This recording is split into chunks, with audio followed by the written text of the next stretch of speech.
how would you define decision intelligence? So everything about decisions, but decisions defined as broadly as possible. So that's transformation of information into action, and I prefer them best when there is a bent of doing that all usefully. So I think of DI as the way of hooking a whole bunch of machine learnings together into a causal network. Now, why not get some incredibly smart people into the room and get some different perspectives? We suck at making decisions, and that's where decision analysis comes out of. It's the engineer's approach to making decisions. We tend to seek for the truth, where the process of seeking is easier and where the truth really is. We need a very fundamentally different economic model. But this is told in the Indian texts, and his response was, yeah, but they don't tell you how to apply it in the math in finance. Here we worked out the details. I was astonished when he said that, as it blew my mind. Can we use technology to solve the most important problems of the world? And this is typically the way human beings think. They thought that everybody doing their own thing was all good. It's not all good because some people are bad and you need some social controls. Unscripted, infinite domain problems and apply AI in building decision intelligence systems around that. Hal, okay, he's kind of, for me, the epitome of the scary AI that kills everybody. Close the pod bay doors, Hal, right? And I think a lot of people, because of the media, are very frightened of Hal.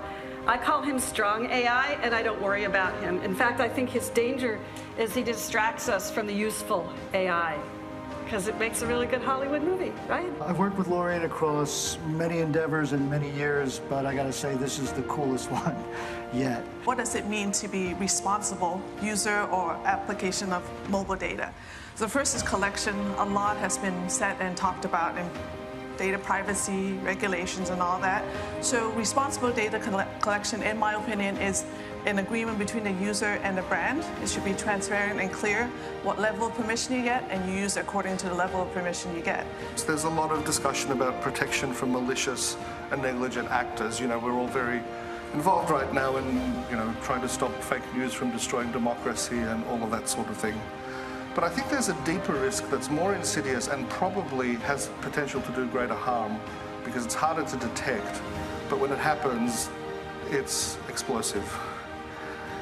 If we're going to use AI systems to put the core elements of our life in their hands, we better know what we're doing.